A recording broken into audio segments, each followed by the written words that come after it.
Good morning once again. That's so much better. Yes, thank you, thank you. Good morning is God's morning, right? And when we declare a good morning, we are calling forth that presence into our affairs and into the day, right? So good morning. Thank you, Papaya, for playing. That was wonderful.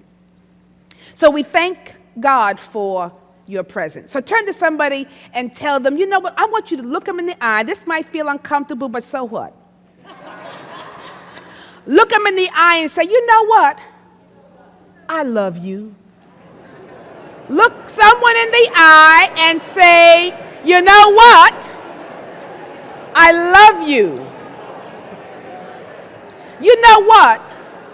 I love you. Yes. You know what? I love you. Doesn't that feel good? Right? And you don't even have to know the individual.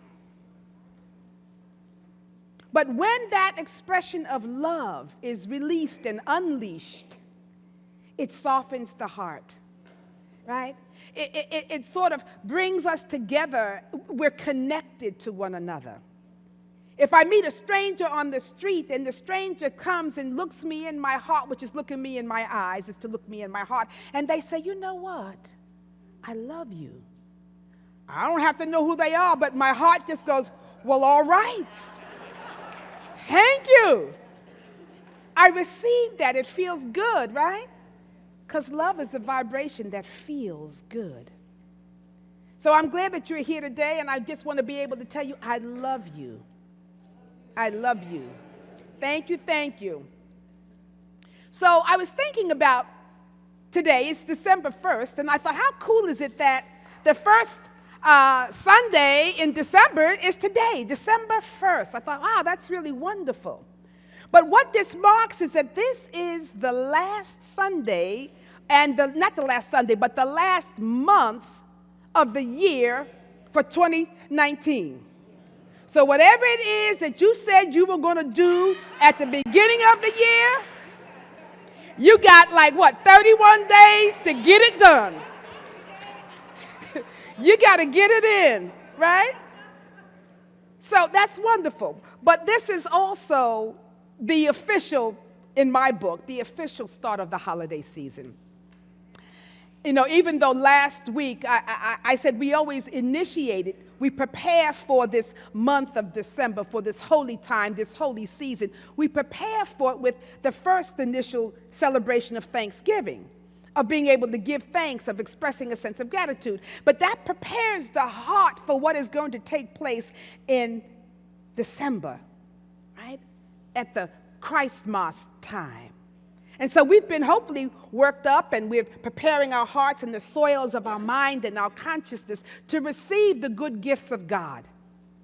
Now, last week, we talked a lot about this whole concept of Thanksgiving and how it relates, the power of those words of thanksgiving, gratitude, being grateful, the power of praise and prayer, and the power of blessings. So we talked about all of those things and how they are not simply words or niceties, that those words, thanksgiving, praise, gratitude, blessings, are not simply polite things to say and do, that they in fact carry the very essence and presence and power of God, that those words themselves are charged with spiritual energy. That when you offer thanksgiving, it's not just a platitude, but it is the initiation of starting to bring the goodness of God into manifestation. When you give praise to someone or something, that is the initiating of an increase, right? We talked about all of these things, that having a heart full of gratitude, of gratefulness, is not just an egotistical thing, but it is all a call of the Spirit. And these are the things that we do, because these words at their highest level are words that speak to and call forth the increase and the expansion of God. They stir up the gifts of God. That all of those words have a moving quality to them. We talked about how praise stirs up, right? Thanksgiving stirs up. So these are words that move us into a greater effect. In fact, they have an effect of transformation and demonstration. That they change. To transform is to change. So when you give thanks for something, you are changing the vibration around you. You are opening up and increasing your presence and your consciousness to receive the greater good, the gifts. And so these are powerful words. And because these words are laced with the essence of God, they are laced with the divine presence. Because of that, they are creative words. They are productive words. They produce things. And they are words that are powerful energies. They're not static. They stir the universe into manifestation. And so I was thinking about there are more words as well as thanksgiving, praise, the power of blessing, all of that. But there are other words as well. And since that are what I call a soul-stirring energy of the divine, and since we are entering into the Christmas season, I thought I would focus this morning on not only the Advent, the words of Advent, but to focus particularly on this one word of the Christmas season that to me epitomizes Christmas, which is the word of love. Divine love. See, I'm not talking about any ordinary love. What does the song say? This ain't no ordinary love. I'm talking about divine love. Love that is born and expressed through and from the presence and power of God at work. Divine love. And Lord knows this world could use some love right now, right? Divine love. We could use some love. I know I need a little bit more love in my life, right? We need that. And so, this is a powerful time. It's a sacred time, but energetically and spiritually, it's a powerful time. There's a song that's titled, Love Came Down at Christmas. And that's what we say happened, during this time, that love was made manifest at Christmas. Through this Christ presence, this Christ babe or child, Christ is the epitome of divine love, and it is the energy and the consciousness that dwells within us in the mangers of our own being. It's our part of our divine nature, right? And so if love came down at Christmas and we are in this season, that this is the time for us to really begin to express our divine nature. It is time for us to release the vibrations and the energy of love. The world is crying out for that which we have to give. And love is the one thing that can heal the world. It can heal the world because love is the greatest force in the universe. It's a powerful force because love as a spiritual energy is a unifying, harmonizing, healing word and energy. That love is so powerful that nothing can remain the same in its presence. There's another song that says, love lifted me up. Love has the quality and the ability to lift up everything that is less than itself. Love is so powerful that there is no one and nothing, no thing that can stand against the power of love. No one and nothing. That's the greatest tool that there is. And so instead of us thinking of it as a sentimental experience, we, as light bearers, true students, metaphysicians, children of the Most High, need to begin to think of it as a spiritual tool and gift that we are given to use to heal the world, to use to harmonize the world. And when I say the world, I mean the big world and your world. Because it always starts, what as within, so without. And so we have to look at what is it about this thing that we call love that is so powerful. It's inexhaustible. It is like a magnet, because not only can anything not come against love or stand against love, but love has an attracting energy It is a magnet that I said before that draws everything unto itself. It attracts. If you want more of something in your life, love it. Right? You want more of something, you want a better job, love the one you have. Right? Because when you love it, then you can leave it.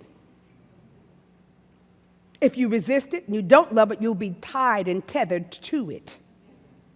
So we love. Love is a freeing power. It's a freeing quality and an energy. And it helps us to feel, because Mr. Fillmore says that it is the unifying force of the universe. It keeps everything together. And it harmonizes, heals, and attracts and draws everything together. So it's a connecting force. And it's such a powerful force that when we begin to love, we are connected to life. We are connected heart to heart, soul to soul, to not only others, but to God and to every living thing in the world. We're connected. I like to say that we are tied together by the golden thread of love. That we are in a tapestry, that all of us, whether we like it or not, we are all connected in the divine matrix of oneness, of love. We are tethered to God and tethered to each other. We are bound together by the golden threads of love. Now, there's an image, I don't know if they have it up yet, that I saw when I was attending the Evolutionary Leaders Conference this year. Can you show the picture of the world and us being, look at that. You know what that is? That's a picture of hands. Those are hands. And they are weaving a web around the world. And what that tells me, you can't see the beauty of it in terms of the color, but the world has a web around it. And I love many hands. And see, each of us is weaving a thread of love. Each of us is connecting to the world and each other by the threads of love. Now, sometimes it may look like our thread is a little bare.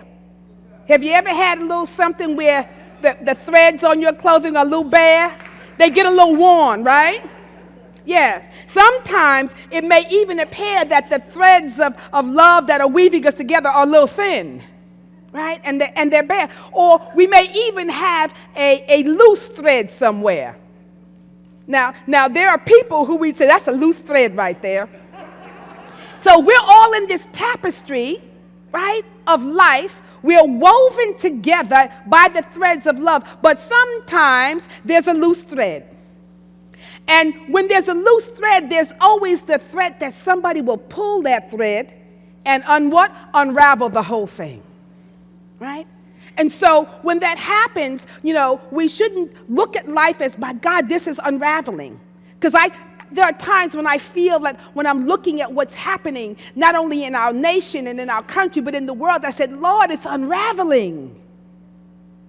Someone has pulled the thread and we are falling apart. But this is what I know, that even if you have loose threads, that we can always come together again, that you can weave a new tapestry. That you can take that loose thread and weave it once again, right, into the fabric to strengthen it, to have it be an expression of wholeness and oneness. So we don't have to fear the loose threads. What we have to do is know that how do we weave ourselves together again? How do we connect with one another again? How do we take this golden thread of love and weave it? And Jesus gives us a great clue. He teaches us about the power of love and how to use it, especially with those souls who challenge us the most. Especially with those souls that we want to see as loose threads. We want to cut them up and cut them out. And you've done that too, where you try to cut it up and then you try to take the thread and put it back in so it looks all whole. But on the inside, it's an unloosed unbound thread that's just hanging there. And so he teaches us, how do we work with those loose threads? How do you work with those souls that challenge you on every level? I want us to listen to the Sermon on the Mount. And I always say that, the teachings of the Sermon on the Mount, you can get everything you need right there in the Sermon of the Mount. You don't have to read any further of the Gospels. He gives you a clear picture as to what is happening on the Sermon on the Mount. So I wanted to share with this. This is, I think, a very powerful thing. Now, we're familiar with it from the King James, but I like the message. I'm going to quickly read the King James so we can get to the message, right, of that. And it says here, you have heard that the law says, love your neighbor and hate your enemy. But I say, love your enemies. Pray for those who persecute you. In that way, you will be acting as true children of your Father in heaven. For he gives his sunlight to both the evil and the good, and he sends rain on the just and the unjust alike. Meaning everybody gets a little bit of rain, everybody gets a little bit of sun, right? Everybody gets a little bit of everything. He says, if you love only those who love you, what reward is there for that? Even corrupt tax collectors do that much. If you are kind only to your friends, how different are you from anyone else? Even pagans do that. But you are to be perfect, even as your Father in heaven is perfect. Familiar with the King James, but let's read it how it is interpreted through the Message, because the Message breaks it down, right? So this is what it says. It says, you are familiar with the old written law, love your friend, and its unwritten companion, hate your enemy. He says, I'm challenging that. And when I read that, I said, uh-oh. Jesus is throwing down the gauntlet. Right now, when he says, I'm challenging that theory, I'm challenging that perspective, you know that it may also be challenging for us, right? To do. He says, you are familiar with the old written law. First of all, he thinks this is an old law. It's an old perspective.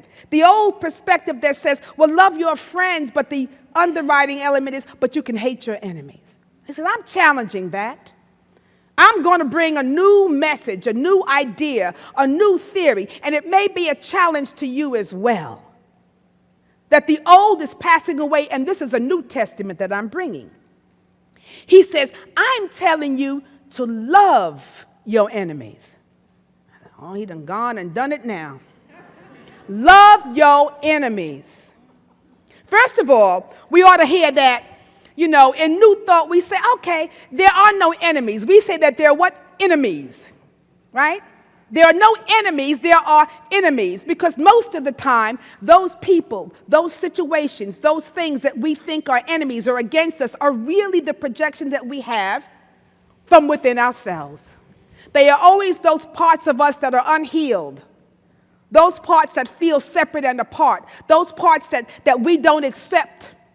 And so we think they're somehow against us, against our nature, against our desires. There are no enemies, there are only enemies. But he's saying we have to love our enemies, even those whom we perceive that may be against us.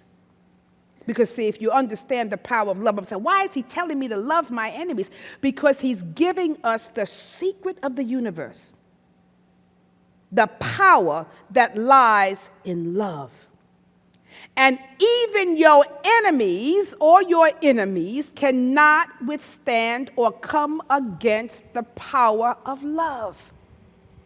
It is transformative. It is the most powerful force in the universe. And so he's giving you a clue as to how to deal with those in your lives. Not just the good girls and good guys and people that you love and your friends and those who love you and affirm you and tell you good things, but those who perhaps can't see your worth, who devalue you, who don't honor you, disrespect you, don't acknowledge you, love them as well. Because he says love has something for them. Love is going to be that force that can transform, not necessarily them, it transforms who? You. Love your enemies. All right. He said, all right, that's going to be the challenge. Now he says, let them bring out the best in you, not the worst. Now you know there are people that pluck your last nerve, right? There are those people that bring out the worst in you. But he's saying, look, if you have a perception of an enemy, let it bring out the best in you, not the worst in you. So what he is saying is that there is something in you that is above any limiting thought or perception or experience or expression that you may find in this world. And that when you understand who you are, as a child of God, when you truly own your own divine nature, that is what's being called out. So when you have a challenging situation, a circumstance, or a person in your life, this is the high test. If you can say, you know, when it shows up, thank you, God. Woo, look, thank you, God, because you're calling me out. You are calling me up into my highest self. You are calling me to express the best of who I am as a what? As a spiritual being, as a divine emanation of God, as a child of God with qualities of goodness and purity and power. You're calling me out to express those. And so this is the test for us. When you come against something that you get offended by. And I've been thinking a lot about how we get so easily offended. And I'm going to put myself in this category because I'm an extremely sensitive person and it doesn't take much to hurt me or my feelings. But that's when I'm in a lower vibration. So, you know, I always say I have to be careful about what I teach and preach because the universe brings it back for me to live it. So, you know, I knew that I was going to be doing this message on love one another. All set up to do that. And yesterday something happened that took me out of my love. And it disturbed me because I felt that I was being diminished. I felt that I was being, devalued and not honored. And so I was trying to work on my talk and move through it. And I was trying to move the energy. And, it's like, okay, love one another. Seek your higher self. This is calling for the truth in you. And I was doing pretty good. And then it would come back and then I have to work some more with that energy, work some more with myself. And then it was, and so I thought, oh, great. When I got up and this morning, I thought I pretty much dealt with it. And then, as soon as the morning started and I got to working on this, something else happened that took me right back into it. I thought, oh my gosh, I'm offended. I'm hurt. I'm diminished. And I was going on. And then I heard the voice. And the voice said, whenever you get offended or when you feel that you are diminished or hurt or whatever or less than, that is because you are abiding in your sense of diminished self. Because if you are in your place of power, when you are in your awareness of who you are, truly are, as the divine emanation and expression of God, you cannot be diminished. Because there is nothing and no one that can touch the Christ of your being, your divine self. Your divine self does not get diminished. Your spiritual self is operating on a different vibration. Remember, I used to quote my minister, Eric Butterworth, and he used to say, if you're disturbed, it's because you're what? Disturbable. If you feel diminished, because you're coming from your diminished sense of self. When you know who you are, that self of you can never be diminished. That self of you can never be harmed or destroyed or limited in any way. It is the infinite presence of God in you, through you, and as you. That's the energy that allowed Jesus, when he was being crucified, to say, oh, forgive them, for they know not what they do. Because he knew that there is no action, not even death, that can diminish the worth of your soul. Nothing. And when you are aware of that, you will not be offended. You will not be hurt. You will not be diminished in any way, shape, or form. So it's a signal. And so when I was going in and feeling like that, I was like, woo, I'm not coming from my highest self. I'm not seeing myself as the infinite, powerful, amazing child of God. I'm not seeing myself as God created me. I'm seeing myself as something less than, lower than. That's the lesson that God gave me this morning. And I said, let me step back into who I am. Let me see my soul's value and worth. Because this is what it says here. He said, you want them to bring out, so I recognize I need to bring out the best in me. I don't need to be offended. I need to bring out the best of me and do me. Do the God in me. Do the good in me. I'm here to do God's work. I'm here to do the good. I'm not here to worry about what's happening out here. I'm here to bring my light. I'm here to bring my love, to bring my power, to shine who I am, and to express as the Christ, right? So he says, I'm telling you to love your enemies. Let them bring out the best in you, not the worst. So if you have anything going on, see what the reflection is inside of yourself, and then bring out your best. Come out with the truth of who you are, and you will never have to worry about being diminished. He says, when someone gives you a hard time, respond with the energies of prayer. Because I thought, oh, you know what? There's always going to be something in life that I particularly don't care for, don't like. And if I get dismantled by every little thing, I will never find my center. He says here, when someone gives you a hard time, respond with the energies of prayer. See, sometimes you're just going to have to pray about things. You're going to have to pray people in, and you got to sometimes pray people out. But what he's saying is, if this is a difficult situation, don't get hung up in the situation. I love it. He says, respond with the energies of prayer. That's our ability to respond, to choose, to act, and to act from what? The highest level there is. You know what I'm going to do? I'm going to pray for you. I'm going to pray about you, but I'm not praying about you. I'm really praying about myself. I'm really seeing where I need to see. But he says, come out with the energies of prayer, because he also knew that prayer, like love, is a powerful energy. So we can pray. When someone's giving you a hard time, pray. I bless you. We like to say in Unity, I bless you and I release you to your highest good. I'm going to let you be you. I'm going to release you, but I'm going to pray for you. I'm going to bless you. The King James says, bless and pray for those who despitefully use you and persecute you. Don't get hung up on all that. See, we keep saying, yeah, but I can't because look what they did to me. Look what they're doing. Forget about that. They should be worried about what you're going to do to them. Because what you're going to do to them is what? Pray for them. What you're going to do for them is call forth the good in them. Remember, we talked about blessings on Sunday. It is to confer God's presence upon someone. That's powerful. So I don't have to get in and manipulate this situation. I'm going to pray about it. I'm going to, as he says here, I'm going to respond with the energies of prayer. That's my power. That's my base. And then it says, for then you are working out of your true selves, your God-created selves. When I have to pray for you, I am working out of my highest self.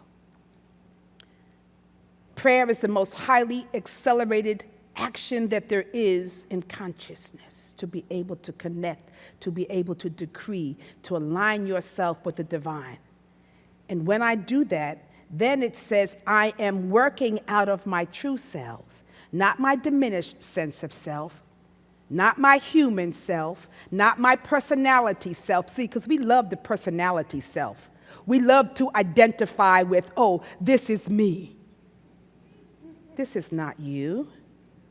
There's a personality, and then there's the individuality. The individuality is that part of you that is divine, that part of you that is God. When you live out of that consciousness, live out of that awareness, your whole life expression will be different. So he says, then you'll be working out of your true selves, your God-created selves.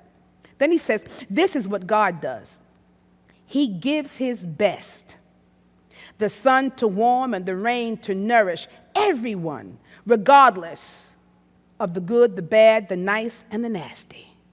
See, we want to qualify everyone and everything. I'm going to put you in this category. You're good, you're not. Like you, don't. Worthy, not. When you understand that you are a vibration, you're an emanation of the Most High God. You are a light. You are love. You are peace. When you understand your divine nature, then you are willing to give it to everyone, because love does not choose. Divine love does not choose. Divine love must love. It must simply love. The good, the bad. So watch when you are seeking to express love, if you have qualifiers for it. If you have qualifiers for it, you know not of it. Scripture says, let us, beloved, let us love one another, for lovers of God. And they that do not love do not know God. 1 John. So you can't profess to be a great metaphysician and you can't find love for the unjust, love for the weak, love for those who seem to have no light, seem to be expressing of the lowest vibration. Your love lifts up that vibration. That's what we're here to do. He says, if all you do is love the lovable, do you expect a bonus? I love that. Don't go, I'm so good, I'm so loving. Sometimes I get carried away. I know my character. I feel, I'm so good, I'm so loving. So what, you want a prize? You are supposed to love. You get no bonus for that. You get no extra points. It is your nature. And then he says, if all you do is love the lovable, do you expect a bonus? Anybody can do that. If you simply say hello to those who greet you, do you expect a medal? Right? When you do an act of kindness, do you expect kindness to be returned to you from that person? Right? You've done something, well, they didn't even say thank you. They didn't even do so-and-so. So what? You give it because it is yours to give, yours to express, not because of what you're going to receive.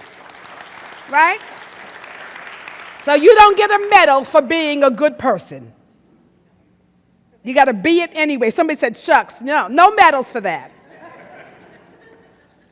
And then he says, any run-of-the-mill sinner can do that. He said, in a word, I love this. In a word, what I'm saying is grow up.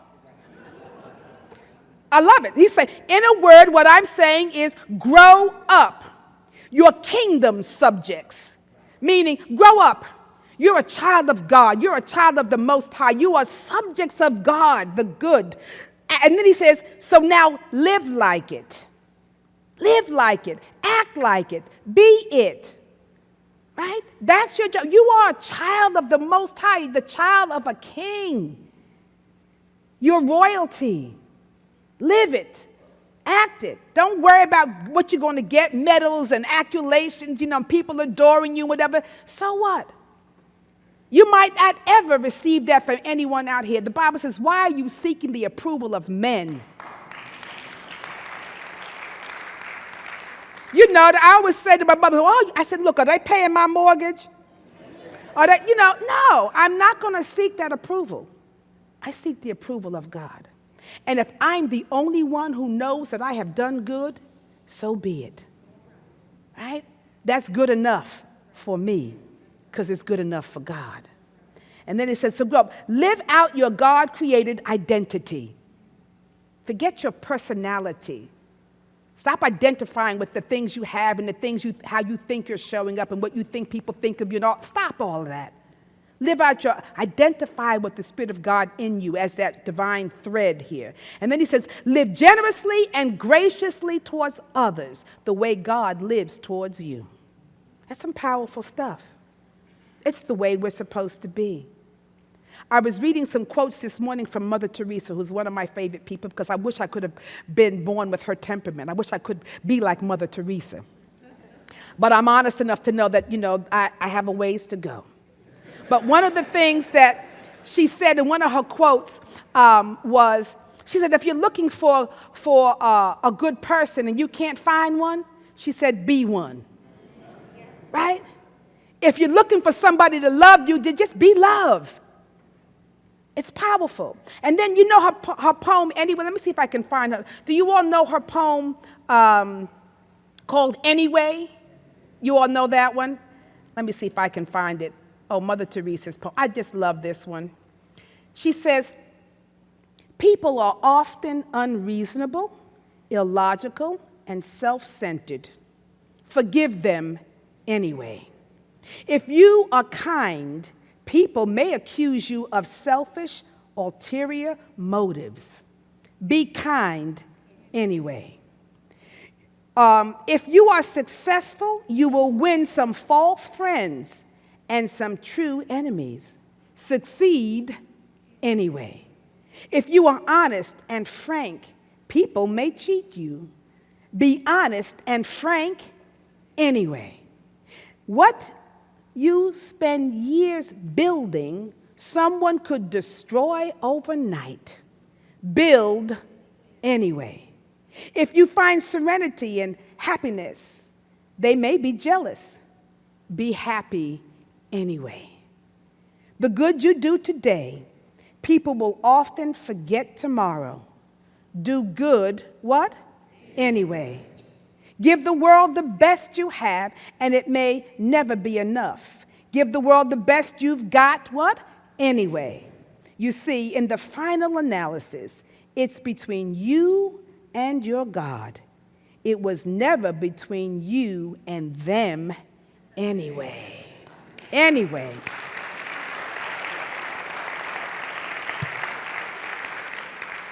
So this is ours to do. The only command that we have been commanded in the scriptures from Jesus as the Christ was that we do what? That we love. He said, this is my commandment, that you love one another, and that you love the Lord your God with all of your heart, with all of your mind, with all of your sight, with all of your soul. And he said, this is the first commandment, that we are to love God with all of our heart, our mind, our soul, everything. He said, and the second one is like unto it. Thou shalt love thy neighbor. What? As thyself. That's the only commandment that we have. He gave teachings and precepts and directions and guidance, but the only commandment was that we love one another. It's the powerful force of the universe. It is our nature. So, regardless of what is taking place, let us love anyway. Namaste and blessings. Blessings, blessings, blessings. Blessings, blessings.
Thank